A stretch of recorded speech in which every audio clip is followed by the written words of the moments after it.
Continuando y teniendo en cuenta la segunda parte de este mandamiento, en donde se nos prohíben una serie de pecados, entre los cuales están aquellos que vimos el domingo pasado, pero creo que es importante que los recordemos, pecados tales que cuando nosotros usamos su santo nombre, lo debemos usar de manera ordenada. Se nos dice usar de manera ordenada, ¿por qué razón? Porque lo usamos de manera desordenada. Cuando profesamos su nombre, pero no vivimos la piedad, eso también lo vimos. Cuando usamos su nombre en las acostumbradas repeticiones que tenemos, cuando nos presentamos a Dios en una adoración descuidada e irreflexible, cuando le buscamos en oración, pero no creemos en Él, y cuando degradamos o profanamos su palabra de alguna manera. Hasta ahí hemos visto esto. Hace unos días les decía, hay mucha tela de dónde cortar. Pero creo que hemos tomado los puntos más importantes para que entendamos cómo no y cómo sí usar el nombre del Señor. ¿Cuándo es prudente? ¿Cuándo es glorioso usarlo? ¿Cuándo es pecaminoso usarlo?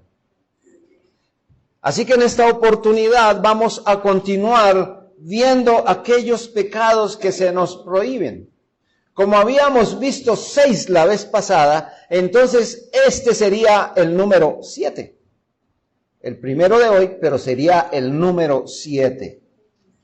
Ustedes que les gusta tener sus apuntes ahí, que llevan un orden, yo me he dado cuenta de sus cuadernos, que los traen juiciosos y apuntan, pero no sé qué es lo que anotan ahí. Pero esperemos que estén ordenadamente sus apuntes, pues si se toman es para que tengamos una muy buena referencia de lo que se nos enseña, ¿verdad, hermanos? Y podamos destacar aquello que nos llamó la atención, donde el Señor nos habla, etcétera. Esto es interesante. Así que el número 7 es cuando juramos por Dios.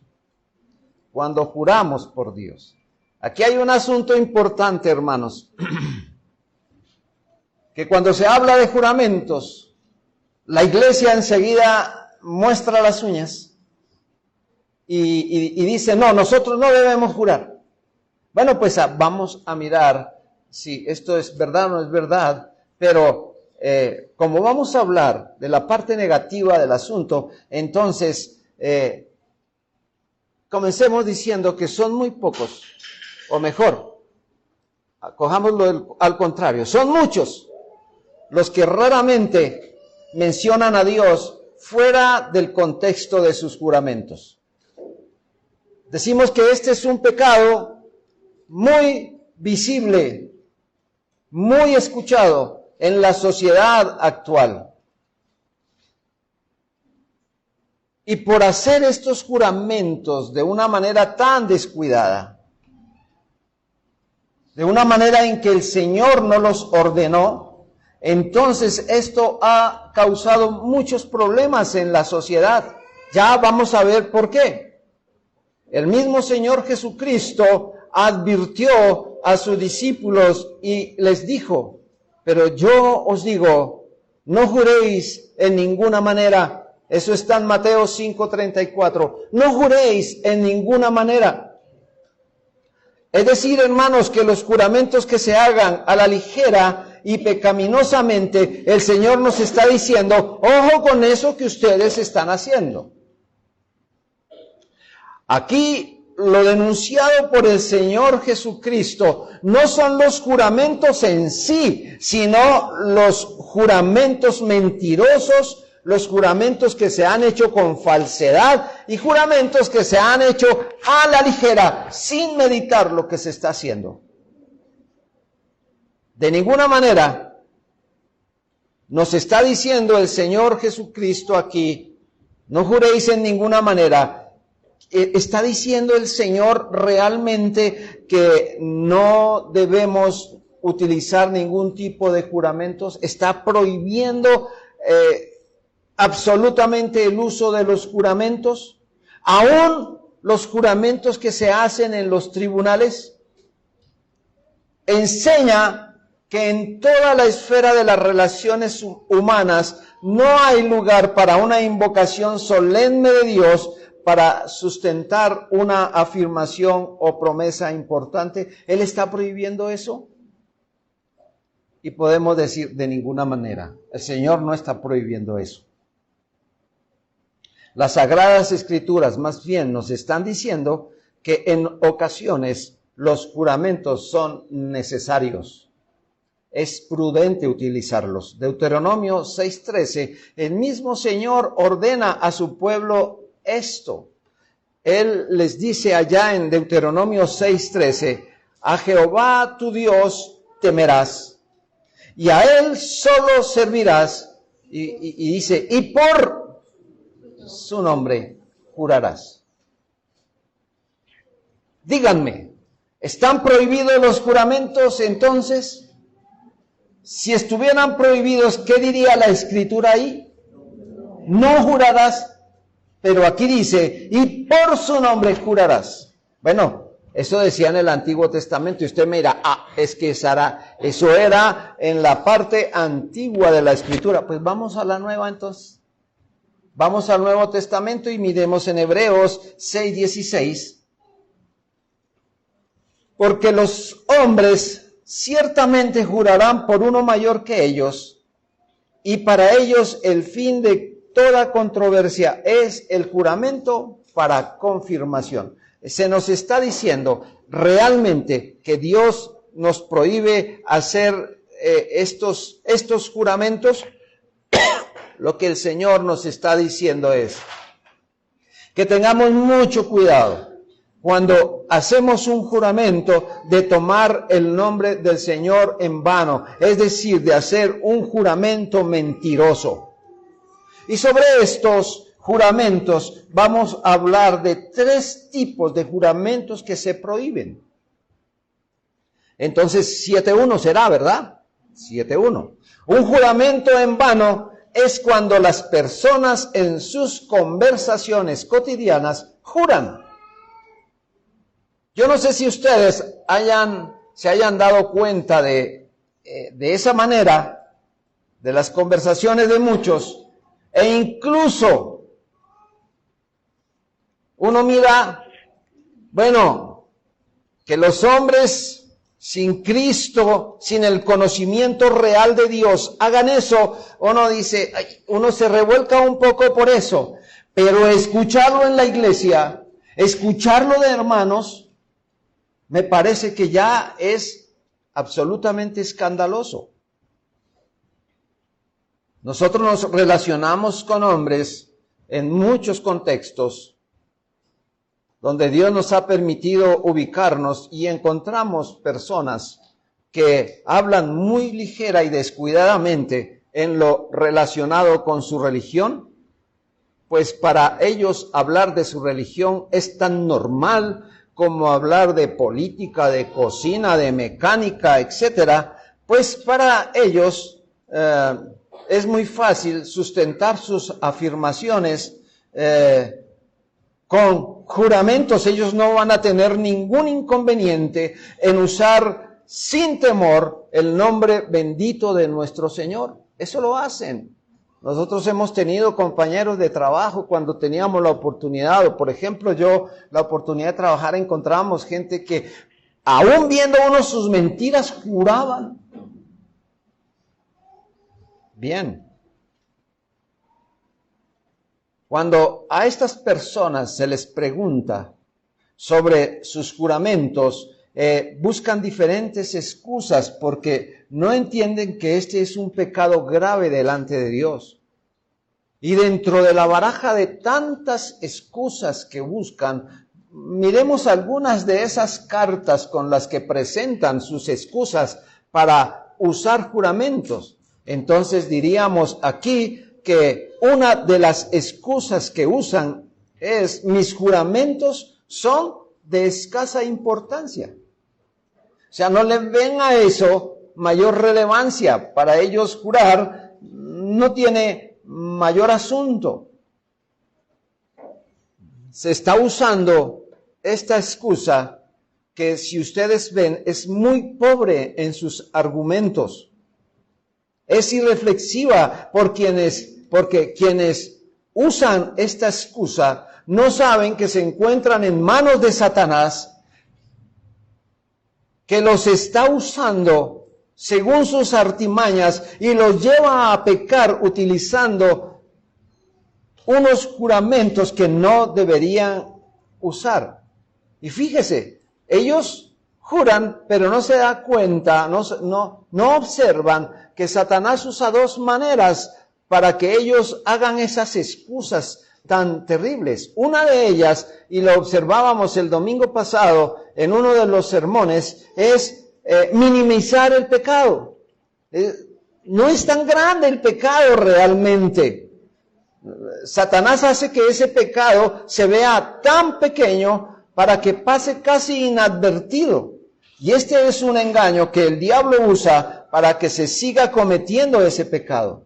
Y otra de las formas es poniendo el pecado tan inmenso, dándole una magnitud tan tremenda, que entonces se van a dar cuenta estas personas que al usar este pecado parecería imperdonable. O sea, uno no es tan grande, otros es muy grande y Dios no me va a perdonar sobre esto. Entonces se van a dar cuenta que los juramentos no son de poca importancia. Por esto el Señor Jesucristo prohíbe ese tipo de juramentos. No juréis en ninguna manera, dice el Señor. No juréis en ninguna manera. No es necesario hacerlo de manera corriente, porque Dios va a tener en cuenta esas palabras que se usan, palabras ociosas, que son las que posteriormente serán condenadas. Otro asunto en los que se excusan las personas que usan los juramentos es muy vil, en la que el pecado intenta excusarse. Aunque sea la pura verdad, si se jura a la ligera, se trata de un pecado. Además, quien jura de manera tan corriente lo va a seguir haciendo una y otra vez para que le crean lo que está diciendo. Hermanos, cuando las aguas corren con una corriente fuerte, va a arrastrar piedras y barro. De igual manera, en donde se jura con mucha frecuencia, se arrastran muchas mentiras y, por supuesto, el pecado va ahí. Otra excusa. Es que no me van a creer a menos que jure. Una persona que tiene una vida de honradez tiene credibilidad, ¿sí o no? Si uno escucha, por ejemplo, si usted me dice algo, yo le voy a creer, porque yo veo en usted honradez. A mis ojos usted puede estar bien, hermano, pero no sé qué haya detrás de todo esto. Si realmente usted me está diciendo la verdad o no, eso lo sabe el Señor. Pero como usted no tiene que quedar bien delante de mí, ¿sabe, hermano? Usted tiene que quedar muy bien delante de Dios. Porque una persona que es honrada, que uno sabe su vida de piedad, no tiene necesidad de jurar, porque su palabra conlleva autoridad y es tan válida como si hubiera firmado un papel. Y uno dice, es que con esto no hay lío. ¿Verdad, hermanos? Esa debería ser la verdad que usted expone y la que el otro cree. Que cuando usted dijo, lo que dijo fue real y verdadero y no haya lugar a dudas. De hecho, el Señor cambió esa naturaleza. Estábamos mirando hace un momento personas que usan juramentos tan a la ligera y que en su vida corriente les importa 3 pesos hacer eso. Ahora, estamos dentro de la iglesia y dentro de la iglesia la palabra que se usa es una palabra que vale oro. Que vale oro, hermano. Así que si usted me está diciendo algo, yo se lo voy a creer. No sé si dentro del corazón de alguno piensa, ay, mire cómo lo engañé tan fácil. Ese es su problema. Yo le creí. Pero si usted está pensando eso, allá usted, no conmigo, sino con Dios. Ahora, que si yo un día me llego a dar cuenta que lo que usted me dijo fue mentiras, entonces ahora sí, tenemos otro, o se le suma otro problema a usted. ¿Sí ve, hermano? Por no haber sido veraz con lo que dijo. Por otro lado, hermano, cuando encontramos a alguien que vive jurando, menos van a creer los demás. Porque si tiene que usar eso para que le crean, entonces, ¿qué tipo de persona es esa que a toda hora tiene que estar diciendo, mire por tal, para que usted vea que lo que está diciendo verdad? Es una persona de juramentos y entre más juramentos haga, sus juramentos serán considerados de poca importancia porque menos le creen. Confiarán, si así pudiéramos decir, en una persona de esas, en un contrato que él firme. Pero es que también uno dirá, mire, ni así firmando un contrato uno les cree. Ustedes conocen esta sociedad como está. Y en esta sociedad a uno le hacen, yo no sé cuántos documentos usamos para alquilar esto aquí. Pero eso tocó traer registro del registro registrado en la registraduría de no sé dónde para que entiendan que estábamos diciendo la verdad y que nosotros somos personas leales y honradas, pero ellos no creen. Así que me trae usted esto, me trae un fiador que gane no sé cuánto, y si gana no sé cuánto tiene que decirme con un papel que acredite oficialmente que sí gana eso, porque no le creen a uno la palabra. Y aparte de eso, hermano, ustedes ven que con todo y eso, la gente hace trampas. Entonces, ¿cómo creer? ¿Cómo creer? Y si no se creen en los contratos que se firman, mucho menos se van a creer en los juramentos que hagan. Otra forma de jurar con excusas es cuando aquellas personas dicen, esta es una costumbre que yo tengo, pero yo confío en Dios que Él me perdone por eso. Esta es una excusa que realmente causa un poco de risa, ¿no? Porque si está pecando, está confiando que Dios lo perdone, pero seguimos aquí como el borrachito. El borrachito cuando está bebiendo no se acuerda que está pecando. Pero cuando está en el guayabo más terrible, dice, yo no lo vuelvo a hacer, vea, yo me arrepiento de eso. Pero no es más sino que le den una para la sed y ya, otra vez. Recaen en lo mismo. Hermanos, esta es una costumbre que ejerce mucha influencia sobre las personas. Hay momentos en los que es necesario jurar. Jurar es lícito en los tribunales. Ustedes recuerdan, yo no sé si han visto por algún documental, película, etcétera, que siempre ponían a aquellos que llamaban como testigos al tribunal y los ponían detrás del lugar donde iban a testificar y les pasaban esto y dice, ponga la mano encima y dice, jura decir la verdad y únicamente la verdad. Y las ponían aquí. Sí, claro. Y hacían unas cosas terribles.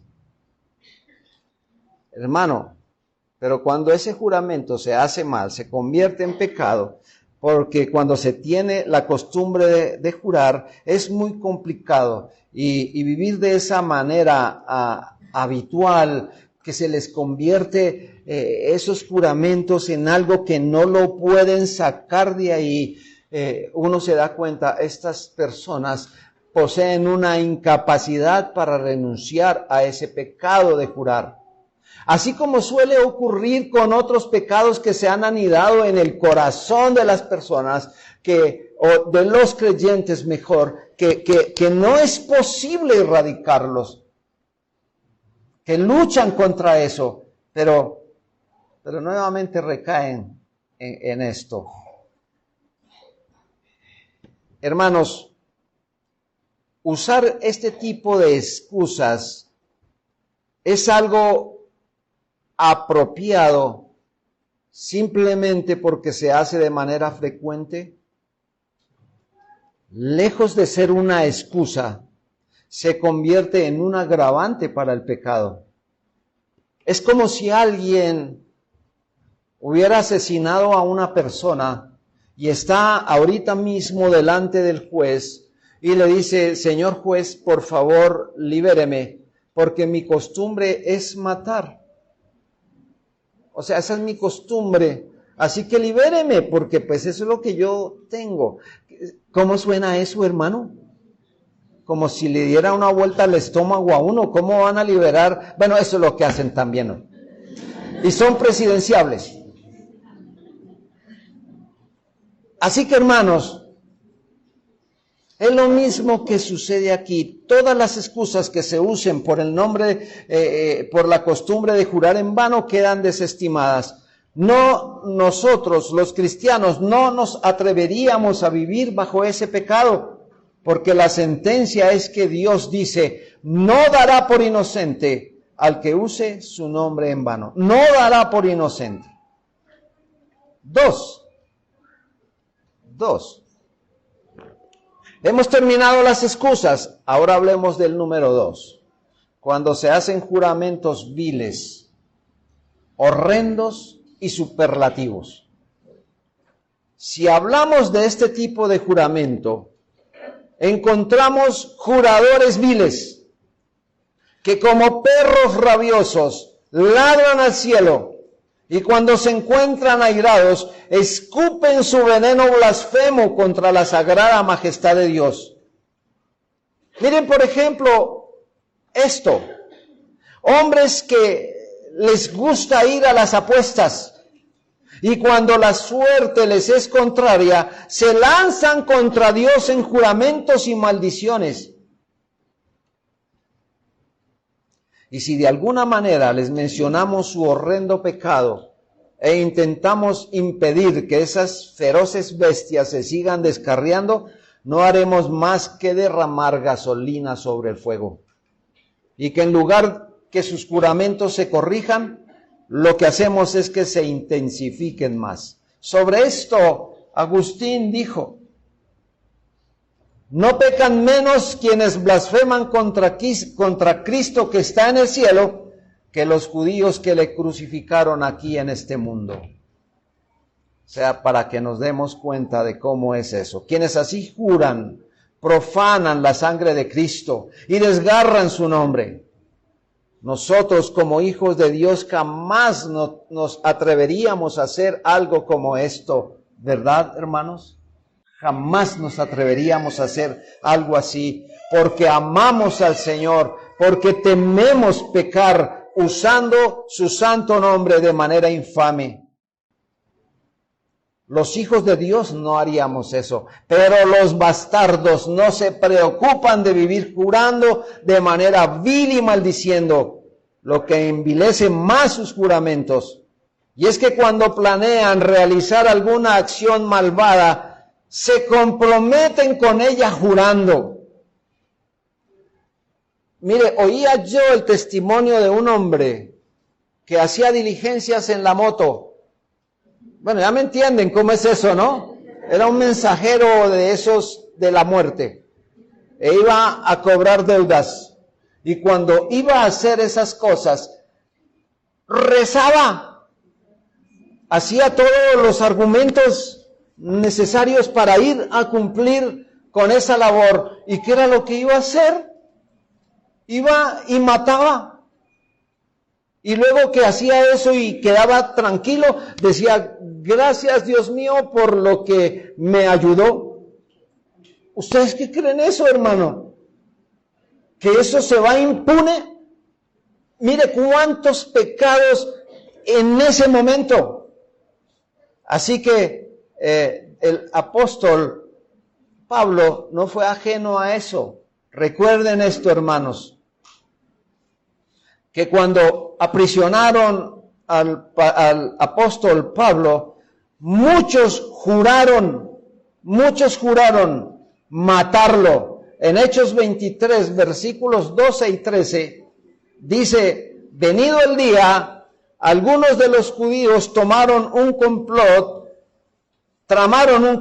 y se juramentaron bajo maldición, diciendo que no comerían ni beberían hasta que hubiesen dado muerte a Pablo. Eran más de 40 los que habían hecho esta conjuración. Hermanos, ¿sí sabe para qué juraron? Para matar. Es que vamos a matar. E iban a matar a un hombre inocente. Cometer un pecado ya es lo suficiente malo, pero jurar y cometerlo es una gran profanación al nombre de Dios y, por así decirlo, es una forma de invocar a Dios para que apruebe nuestro pecado, que desde ya eso suena aberrante. Tercero, el perjurio. Zacarías 5, versículos 3 y 4. Dice el profeta, entonces me dijo, esta es la maldición que sale sobre la faz de la tierra, porque todo aquel que hurta, como está de un lado del rollo, será destruido, y todo aquel que jura falsamente, como está del otro lado del rollo, será destruido. Yo la he hecho salir, dice Jehová de los ejércitos, y vendrá a la casa del ladrón y a la casa del que jura falsamente en mi nombre, y permanecerá en medio de su casa y la consumirá con sus maderas y sus piedras. El profeta está hablando de dos cosas aquí, de dos pecados aquí. ¿Cuáles son? Una, el robar, otra, el jurar. Dice, en el rollo por un lado está los que hurtan, ¿y cómo serán castigados? Y dos, por el otro están los que juran falsamente y también serán castigados. Hurtar es un pecado, ya lo sabemos. Jurar en falso es otro pecado igual. Sabemos muy bien, hermanos, que robar los bienes de una persona es terrible. Y robarle la fama de nuestro prójimo es un grave daño también. Hermanos, sobre esto, permítanme detenerme un momento. Yo sé que aquí hay personas incapaces de llevarse algo que no sea de él, que lo entregan, que ahí lo ponen. Aparece otro pero aquí. Hermanos, la fama de nuestro prójimo, robarle la fama a nuestro prójimo es un grave daño. Aquí les hemos dicho, hermanos, quienes nos paramos aquí, a quienes hemos podido aconsejar allá, y les hemos dicho, hermanos, si tiene algo contra su hermano, vaya y dígaselo. Pero no comience, hermano, no comience a hacer cosas pecaminosas, a decirle al otro lo que pudo decirle a él mismo. Hermano, ¿por qué eso? ¿Por qué le damos rienda suelta a ese pecado? Hermano, hoy otra vez el Señor trae aquí la denuncia sobre ese pecado. Dios tenga misericordia de su iglesia y la ha tenido hasta aquí, gracias a Dios. Pero no falta quien todavía use esas cosas dentro de la iglesia para hablar del pastor, para hablar del hermano, hermano, ¿por qué si usted tiene algo contra mí, no viene y me lo dice? No se puede llevar más allá de un mordisco, hermano, pero ya se pueden arreglar los problemas. Hermano querido, Haga ese ejercicio. Yo no entendía aquello que una vez mamá me dijo. Mire, cuando usted tenga que decir algo, es mejor póngase colorado una vez y no vivir pálido toda la vida. Yo no entendía eso. Nunca me lo dijo con plastilina. Pero después entendí que si a mí me hacen algo, yo debo ir, vea, así me ponga colorado, pero voy y lo digo. Pero no andando por ahí, hermanos, haciendo daño, robando honra a los hermanos, a las personas. Por favor, hermanos, detengámonos aquí. Si hablamos de robar cosas materiales, uno dice, uy, Dios nos libre, Señor, y hacemos el ejercicio piadoso, ¿de qué manera? Pero, hermanos, ¿qué de aquello? ¿Qué de aquello? ¿Y qué de aquello? Porque es que hay dos cosas aquí, una lengua ligera y un oído dispuesto. Tanto el uno como el otro tienen que ver esto delante del Señor. No permita que eso pase. Jamás permita que eso pase. Hermano querido, y a veces se arriman tan sutilmente a uno. Mire, es que quería decirle esto de aquel hermano y toda la cosa, y uno nota la suavidad de sus palabras, pero por detrás, hermano, va la lanza filuda. Así que cuidado con recibir aquellas personas que vienen de esa manera. Deténgalo, hermano, perdón, deténgase, no me hable esto. ¿Ya habló con el hermano? No me siga diciendo porque me va a envenenar. Deje ahí. ¿Ya habló con el hermano? No he hablado. Camine, va y habla con él. Camine, va y habla con él. Esa es una manera muy especial de hacerlo. Camine, va y habla con él. Yo lo acompaño, hermano. Si le da miedo, yo lo acompaño, pero yo lo dejo hablando allá y me voy, porque ve tú y él solos, dice la Escritura. Así se nos acaba el chisme. Así se nos acaba robar la fama de nuestro hermano. Bien, hermanos. Cierro el paréntesis porque era necesario hacerlo así. Pero ahora debo decir, hermanos, que quien roba hace un grave daño, pero también invocar el nombre de Dios para sellar un testimonio falso es también malo. El Señor dice, serán destruidos y cortados. Es decir, serán extirpados como cuando se retira un tumor maligno. No tienen parte con Dios. Pero su castigo es más palpable, hermanos, porque la Escritura dice que quienes hurtan y roban la honra de su hermano, dice el Señor, va a hacer habitar ese pecado en su conciencia, pecados que no los van a dejar en paz hasta el día que estén delante del juicio de Dios, pues la conciencia es la voz de Dios que acusa fieramente al delincuente. Así que tranquilos, hermanos, si vamos a seguir pecando, recuerden, hay algo que Dios puso en nosotros y es su voz diciéndonos, arregle eso. Muy bien, pero el perjurio es un pecado que desafía al cielo.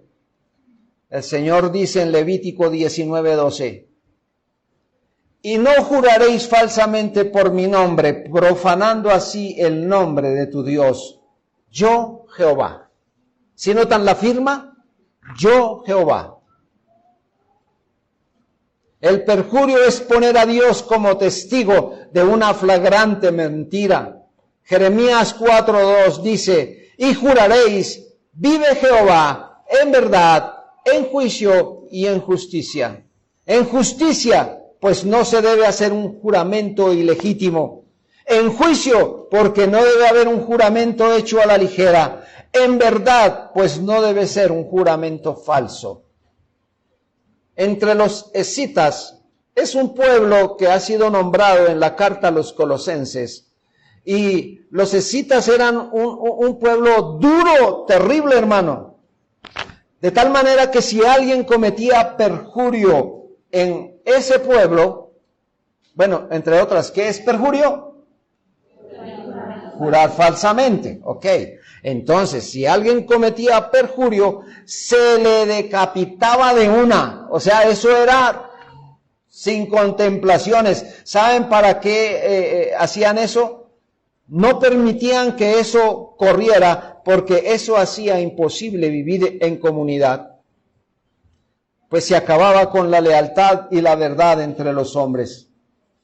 El culpable de perjurio se encuentra en una situación tan mala como el hechicero, pues que un juramento falso ata su alma con firmeza al diablo.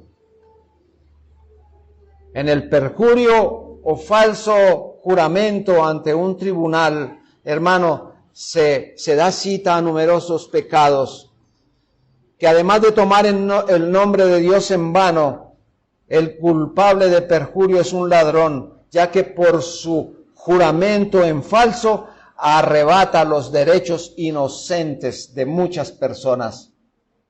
Una vez vi en un programa de televisión sobre una señora que le cogió odio a su compañero y tramaron con su hija cosas terribles. Y fueron a la ley y dijeron, él violó a mi hija. Y la hija dijo, sí, a mí me violó él. Y comenzaron las investigaciones y todo, y ese hombre hoy está penando una condena bien terrible. Y la señora luego sintió que ya no podía más con eso y fue y le dijo a la ley, mire, yo realmente con mi hija nos unimos para decir que eso era mentira y realmente es mentira porque es que yo le tenía odio a él. Y dijo el juez, pero ya está condenado, ya no debemos hacer nada, no podemos hacer nada. Hermanos, el hacer juramentos falsos pervierte el curso de la justicia, ya que no solo se peca contra sí mismo, sino que lleva al jurado a dar un veredicto erróneo y al juez dictar una condena injusta. Ciertamente, hermano, los juicios de Dios acabarán por revelarlo. ¿En casa de quién es que entran las palabras de Dios que acusan o la maldición cuando cae sobre la tierra? Hermano, dice el profeta que acabamos de leer, a la casa del que jura falsamente en mi nombre y permanecerá en medio de su casa y la consumirá. Acabamos entonces de observar 3 asuntos que prohíben los juramentos. Un juramento en vano es cuando las personas en sus conversaciones cotidianas juran. Se prohíben juramentos viles y horrendos y superlativos, y también se prohíbe el perjurio. 8, cuando vinculamos el nombre del Señor a cualquier acción maligna. Mencionar el nombre del Señor cuando se va a ejecutar cualquier acción maligna es un pecado desagradable y horrendo. Recuerden esto y traigamos a mención a un muchacho muy lindo, dice la Escritura, que no había una criatura tan linda como él, Absalón. Segundo de Samuel 15:7. Absalón, hijo de David. Dice, al cabo de 4 años aconteció que Absalón dijo al rey, te ruego que me permitas que vaya a Hebrón a pagar mi voto que he prometido a Jehová. ¿Qué era lo que había planeado Absalón? Absalón había planeado una traición hacia su padre, pero en medio de sus planes nefastos, pecaminosos, dijo que iba a cumplirle un voto a Dios. ¿Sabe a quién puso de testigo aquí de lo que iba a hacer? Al Señor. Pero lo que él tenía en mente era ocultar la finalidad de ese desagradable pecado con su papá. En 2 Samuel 15:10, entonces Absalón envió mensajeros a todas las tribus de Israel diciendo, cuando oigáis el sonido de la trompeta diréis, Absalón reina en Hebrón. No solamente Absalón pecó, Él se llevó a mucha gente que confiaba en el hijo del rey, que confiaba en el rey, y se los llevó y les hizo hacer un montón de cosas feas. Bautizar cualquier acción maligna con el nombre de la religión es tomar el nombre de Dios en vano. En muchos lugares en donde se usa el nombre de Dios, es usado para intereses carnales y pecaminosos. Fíjense, nada más tenemos ahí al Papa de Roma. El Papa de Roma, cuando promulga usando sus privilegios, porque según él tiene privilegios de excomunión, lanza maldiciones contra los cristianos evangélicos cuando comienza diciendo, bueno, yo no sé mucho latín, pero traducido es en el nombre de Dios. Él usa ese término y me parece que es un pecado muy ofensivo estar haciendo la obra de Dios y designarla para maldecir a aquellos que somos del Señor. Él lanza sus epítetos contra los cristianos y de hecho pues somos los hijos, ¿cómo es que nos dicen? Somos los hijos separados. Bueno, noveno. Y ya vamos aterrizando, hermano, cuando hacemos promesas ilegítimas y a la ligera. Cuando alguien se compromete a hacer lo que se dice, lo que quiere hacer, se trata de un voto válido. Hermanos, mire, yo voy a hacer esto y debo hacerlo. ¿Sí o no es así? Si yo me voy a comprometer a algo, lo debo hacer. Por ejemplo, si alguien está enfermo y se compromete a vivir una vida santa, si Dios le restituye salud. Este es el caso, hermano. Salmos 66, 13 y 14, dice el salmista, entraré en tu casa con holocaustos, te pagaré mis votos, que pronunciaron mis labios y habló mi boca cuando estaba angustiado. Hay quienes aducen que estas palabras que acabamos de usar, que el salmista colocó allí, son palabras que surgieron de la boca del rey Ezequías. ¿Se acuerdan de Ezequías? Ese que vivió rectamente delante de Dios y luego Dios le dijo, ordene su casa porque va a morir. Y él se puso a llorar y le pidió más días al Señor. El Señor le concedió estos días. Pero él, hermanos, si ustedes se dan cuenta, cuando estaba enfermo lanzó estas palabras, pero cuando fue sanado terminó cometiendo un pecado del cual no se humilló. Y dijo, mientras haya paz en mis días, todo bien, así la descendencia sufra. Por otra parte, hermano, hay que tener cuidado de hacer votos que desagraden al Señor. Nosotros hemos escuchado, sí o no, votos de pobreza que hacen ciertas personas de cierta religión, hacen votos de pobreza y entonces ya no se ponen ni zapatos, trapos encima, en fin. Otros hacen votos de castidad.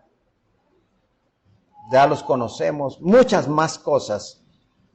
Pero mire lo que dice la Escritura aquí con uno, Jefté.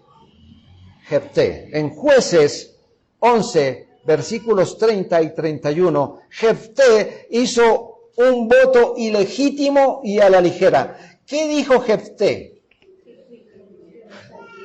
Si entregares a los amonitas en mis manos, cualquiera que saliere de las puertas de mi casa a recibirme, cuando regrese victorioso de los amonitas, será de Jehová y lo ofreceré en holocausto. ¿Y sabe quién fue la que salió? Su propia hija. ¿Y qué tuvo que hacer Jefté? Asesinar por hacer un voto ilegítimo y a la ligera. No solamente este hombre quebrantó el tercer mandamiento, sino también el sexto mandamiento. Y ustedes me dirán, sí, él sabía los mandamientos. Pues por supuesto, hermanos. Es también importante, hermanos, que contemplemos en este asunto que nuestra boca a veces nos permite hacer promesas falsas, incumplibles, como por ejemplo, si Dios me permite hacer tal o cual cosa, yo haré esto. Y no tenemos la más mínima intención de cumplirla. O el olvido hace presa de nuestra mente y no la cumplimos, o simplemente cuando nos damos cuenta que hicimos un compromiso que no podemos cumplir, pues habrá que quebrantarlo, hermanos. De esto, hermanos, la vida nos ha enseñado que hay que cumplir. El mismo Señor nos ha enseñado a cumplir lo que prometemos, porque si no cumplimos es un pecado doble, pues mentimos y a la vez usamos su santo nombre en vano. Concluyamos este tercer mandamiento aquí. En primer lugar, ha sido suficiente la enseñanza que hemos tenido sobre este mandamiento. Dios nos ha permitido entender qué es lo que se debe contemplar en este mandamiento y qué es lo prohibido en este mandamiento, según su santa ley. Así que cuidémonos de tomar el nombre de Dios en vano en cualquiera de estos dos sentidos. Recordemos la amonestación y la amenaza de este texto, porque no dará por inocente Jehová al que tomare su nombre en vano. Lo cual significa que Dios se vengará cumplidamente de tal persona, pues el Señor se expresa como juez que ha convocado un tribunal. Él se expresa como juez que ha convocado un tribunal. ¿Quién es el juez? Dios mismo. ¿Quiénes son los fiscales? Ustedes saben que la fiscalía es la que acusa, ¿no? ¿Quiénes son los fiscales? Satanás y la propia conciencia del individuo. ¿Cuál es la acusación? Tomar el nombre de Dios en vano. El veredicto. El acusado es hallado culpable y condenado.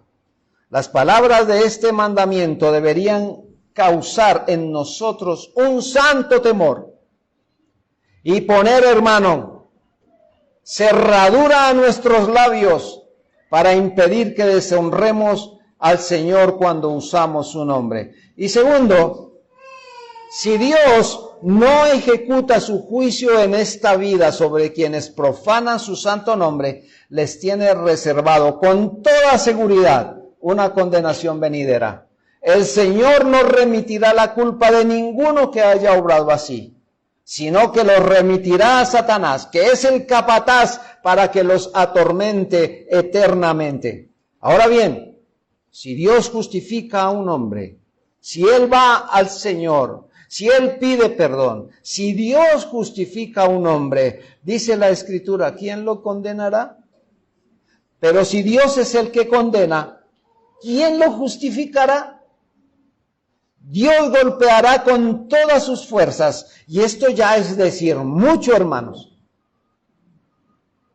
Si nada más con su aliento podría hacer tantas cosas, hermano, si golpea con todas sus fuerzas al pecador en el infierno, porque la Escritura dice, y se cumplirá, en Hebreos 10:31, horrenda cosa es caer en manos de un Dios vivo, o del Dios vivo.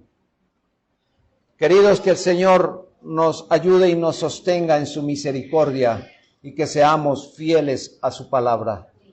Una vez terminado esto, hermano, somos deudores de lo que aquí en adelante sigamos haciendo, pues Dios ya se ha encargado de decirnos qué hacer y qué no hacer con relación a este mandamiento. Oremos.